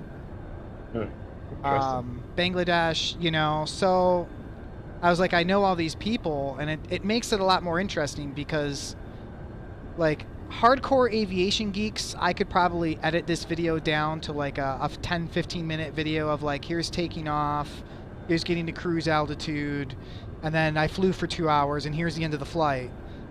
But if I have someone to talk to and it's a podcast experience, then like our conversation now is something for people to tune into, because I learned a lot about Nigerian culture just talking to you, and I think someone who doesn't know either of us would probably learn a little bit about Western as well, and Western's community and what that's like, and there's all that interesting stuff to go on.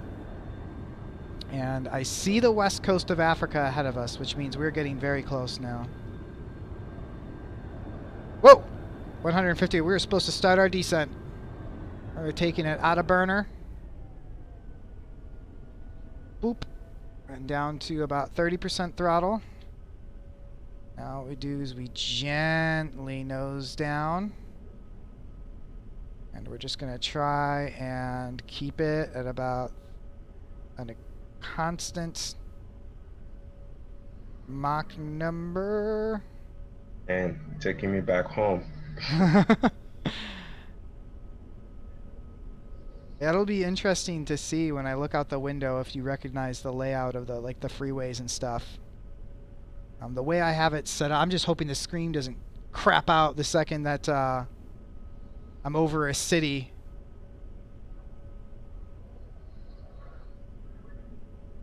I'm also hoping that I don't accidentally blow by the airport. Already only 120 miles away.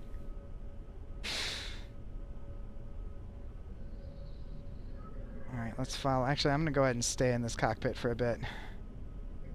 Just because I need to keep an eye on this GPS.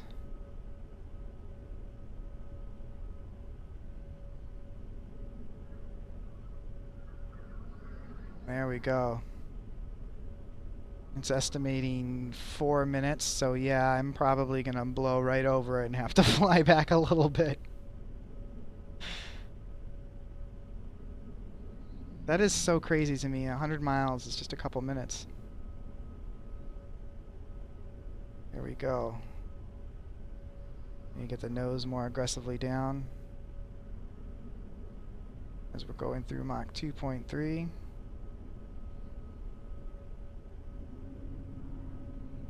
Our true speed is slowing down.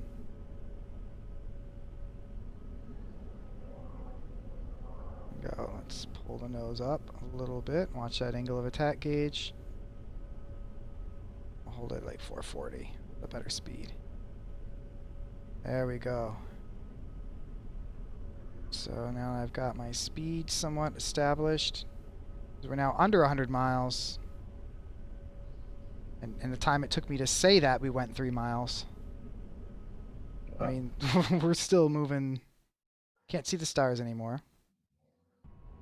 That fast. Which is pretty fast.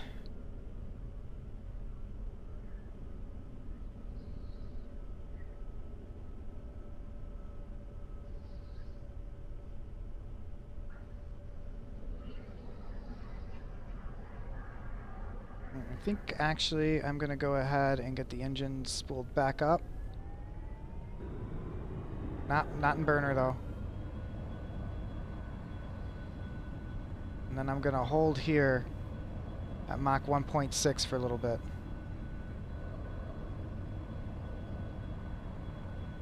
Or let it speed up a little bit, maybe to Mach 2.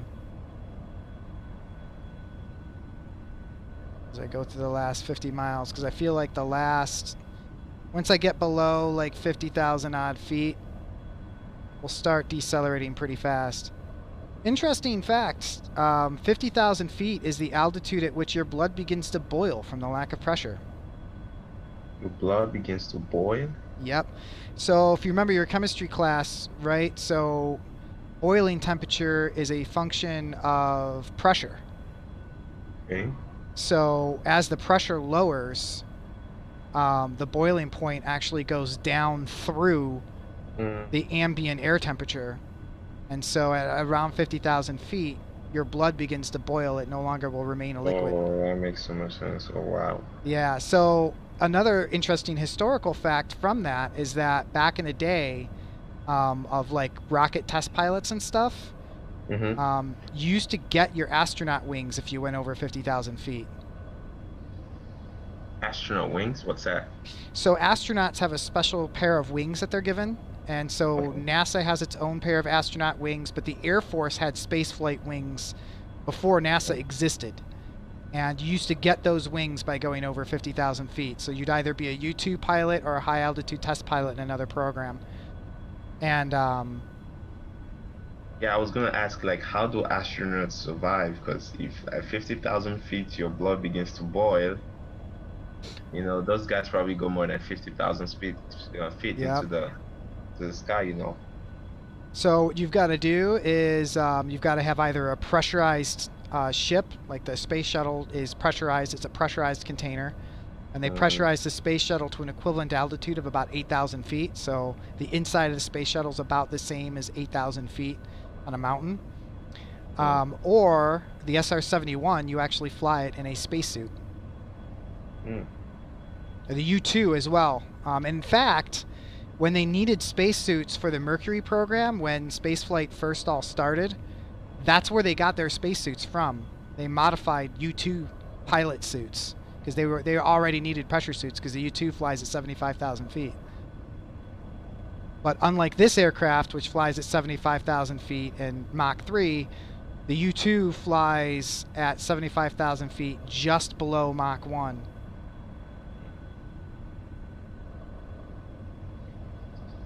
Learning Alright. some new things today about flying. Always wondered. It's kind of. I actually saw this one YouTube video where they were training Air Force pilots, I believe, and they were like putting them in this simulator where they had to like go so fast that they were going like 2Gs, 3Gs, 4Gs, and I was like, what's all this G stuff, they're talking about? And people like passed out. It was like, man, that's how much like that's how it feels like when you're actually flying the plane at such speed. Oh, man, that's crazy. Yeah, so G-forces are the centripetal accelerations because if you're on a circle, right, you have to Mm-hmm. accelerate to maintain that circular path. And so Mm-hmm. when you turn at high speed, the accelerations to maintain that path, you feel those. And we refer to those as G's, as multiples of like what 1G is the acceleration due to the Earth's gravity that you feel. And it just makes a neat shorthand for what you're feeling. Um, Normal people black out 2 to 3 Gs without training. With training, you can extend that to 4 to 5 Gs. And with Oh, a wow. G suit that actually has air bladders on your legs that squeezes your legs like toothpaste and squeezes the blood into your brain, you can actually get up to 9 Gs. I think the Air Force record, last time I checked, was held by a female pilot actually, who held, I want to say, 9 Gs for 8 seconds straight. So that's almost 10 times your body weight on your chest. Wow. And there's a new airplane, the Typhoon, that the Europeans use that actually lets you, they have a very special G suit that lets you pull 10 Gs for 9 or 10 seconds, Wow. which is really crazy. And I waited a little too long. So we are Yeah, before actually over the city now. I'm curious to see if... Whoop! There we are. I guess Nigeria. That is a big city, man. Yeah. Holy crap. Alright, so now I've got to figure out... Take a quick peek at the winds here. Where the wind's coming from. Wind calm, so I can land wherever, whichever way I want. I'm going to go ahead and take the ILS for 10810. So now, advanced flying stuff. I come here to this radio. I tune it to 10810. I make that active. I come down here. I take my source select switch from GPS nav 1. And then I look, what direction was that? Runway 18. So I need to take this and turn it to 180 degrees. And now, once that gets set, that will tell me where the runway is, and I can fly that instrument down to a landing. I'm coming down through 20,000 feet now.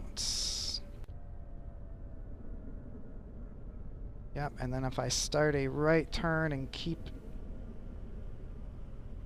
this descent here, I'm now just below Mach 1. Go ahead and give it 30 degrees. A little bit of right rudder. Nose down a little bit. I want to maintain 430.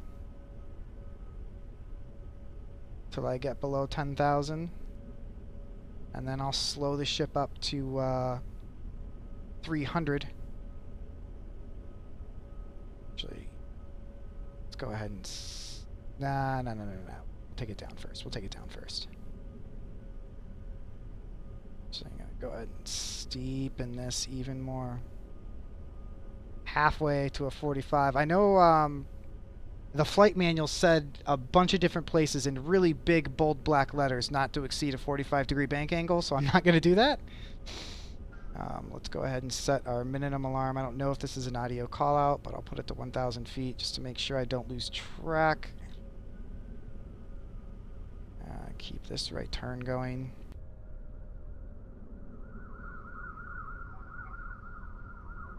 Well, that sounds like interesting times in Kalamazoo over there. No, right. So many things are going on around the world now, Yeah, Kind of interesting times we're living in. yeah. That's why I asked if your folks were still in Nigeria or not, because I was going to ask like how things are there with COVID and all that crazy stuff. Yeah, there was actually like a protest fairly recently that kind of died down. I don't know if you heard about it, like the End SARS protest. You know what? I remember reading an article and watching a video about it, but I don't remember the details. But now that you said that, something about that, it rings a bell. Yeah, it was kind of unique. I mean, something like that has happened before. Maybe not to that degree, but like Nigerians protesting during my parents' time, I guess, as far as I know. But I've never actually seen Nigeria like that ever since I was born. Like I've never seen Nigerians, get to a place where they're like, I don't mind dying for something to change in this country. Because an average Nigerian would never sacrifice his life for anything or anyone. You know, Nigerians are not like that. Nigerians are not. It's kind of weird for you to hear a Nigerian be like, "Oh, I'm going to sacrifice my life for these people." But yeah, it was very, very interesting. Like people were willing to die, and not just like older people, like young people were willing to die just so that there can be change. It So, was very interesting. do you mind discussing that particulars about what that was about, or is that something you don't want to touch Oh on? yeah, it was yeah. Basically, what was happening was, first of all, the people were tired of like the political situation, like the economical situation of the nation, and then to top it up, we had like police brutality going on. So there's this department in the police force that is called SARS. It's the full meaning is Special Anti-Robbery Squad, and it was like established for like special operations. But then they started doing like going overboard. They started harassing young people on the streets, just accusing people falsely, taking bribes from them, raping people, and it was killing people too, and it was becoming like very, very nauseating because then the government wasn't saying anything. People are dying, and it was young people they were killing mostly. So people were like, you know what, we've had it. This thing has to change, and so people took to the streets and started protesting. And the protest was first to end SARS, destroy this department, disband it, we don't want it anymore, and then to also make some changes to the country. But yeah, it went down. It was kind of bloody. It went down in a very bloody way. But I don't know what's going on right now with the whole thing. But for like a couple of days, it was hot in the nation. Yeah, pretty much any time a police force has a special unit for anything, give it 10 years and it's out of control. That's pretty much how the problems in the United States started as well. Mm, I'm a native of Detroit, um, and back in the day in the 90s, when there was, I'm sure you've probably heard a lot of people talking about it with the election and everything, the 1990s crime bills and crime crackdowns and the riots in 92 and all that stuff. But after the riots in 92, the Detroit police created a group called the Top Four. mm, And so it was a group of 4 police officers, and their job was to make sure that after 10 p.m., no group of 4 or more people were in one place. And that was the writing of the statute, but in reality, in practice, it was no more than 4 young black men in one place at one time was what was actually being enforced.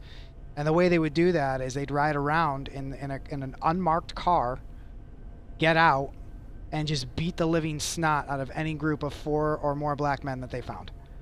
Wow. And that went on for years and years and years, and there was eventually a protest and a riot about that, and that stuff got taken care of. Fortunately, the Detroit police now are just nothing like that now. And it's interesting because when all the riots and things started happening a couple years ago, out of all the places that things were kind of bad, Detroit really wasn't one of them, because we kind of already went through all of that in the 90s. I'm actually going to go ahead and take the smaller runway just because I kind of screwed up this pattern a little bit. And believe it or not, as crazy as it sounds, this airplane doesn't really need a lot of space to land because it has a parachute. Oh, it does have a parachute? Yeah, it has a braking parachute, like a dragster or something. Oh, let's get over 30 degrees. Go, go, go, go. Here's the hard part, though. It's just seen out of the cockpit on final. Landing gear, almost forgot. That's very bad to forget. You don't want to forget the landing gear. Is it just me, or is there a lot of haze down here? Whoa. Is Lagos always this hazy? Hazy? Hazy. I don't know. Hang on a second. The stream's Oh, a I see little... what you're talking about now. Probably not. Oh, it's probably... So we have the Harmattan season. Probably that's why. Because it's around December and it's normally that time of the year. That's how cold it gets in Lagos, though. Interestingly, there are some parts of Nigeria that get like really cold. Yeah, that's why I asked, because I know better than just to assume if it's in Africa it's warm. All right. Yeah, there's some parts of Nigeria that gets like cold. Here we go. All right. I really need to touch down like right now, buddy. Now. Brakes. Whoa. Keep it up. Hard left. One of the landing gear did not come down. Oh. Keep it going. As long as you can.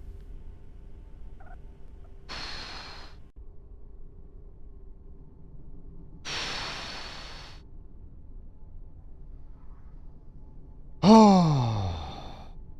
Well, that would only be, $250 million worth of damage or something. Oh boy. I was saying too, when I mentioned that the failures are on, I was like, when I have a flight this long, usually something breaks.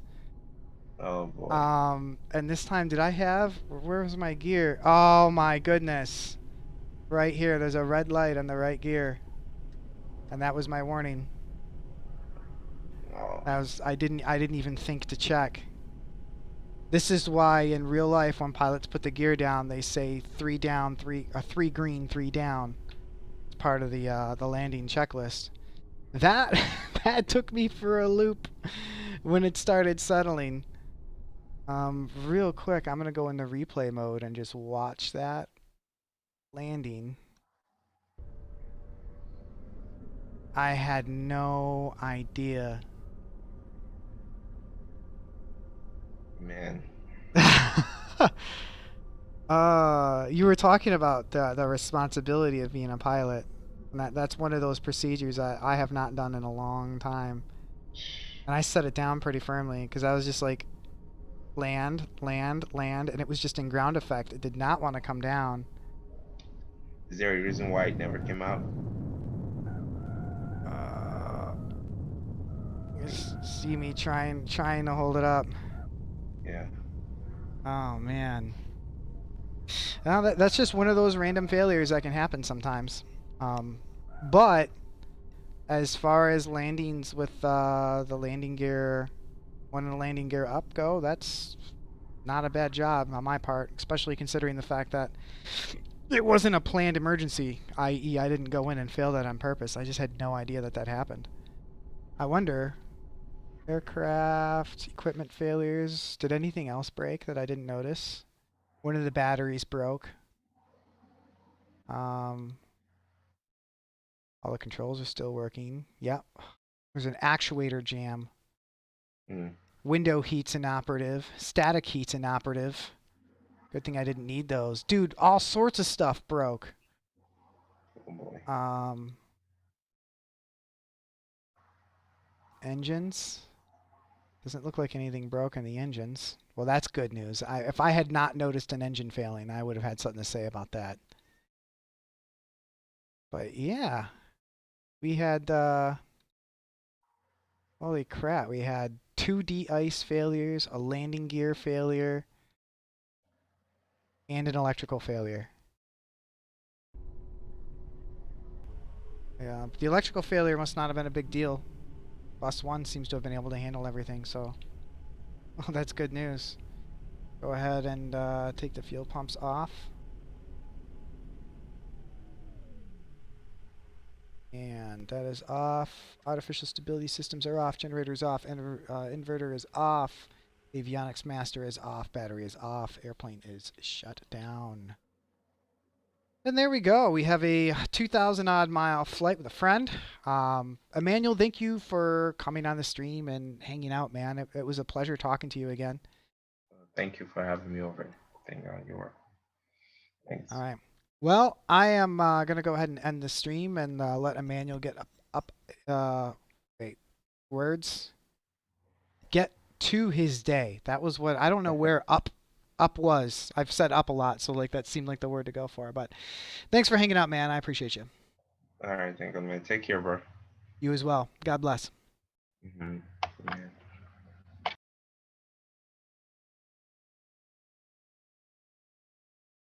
And with that, we have one disabled SR-71 on a runway in Lagos, Nigeria, after a 2,000-mile flight. It was a pretty good flight, I think, as far as flights go. As far as that landing goes, it all worked out. But yeah, good times.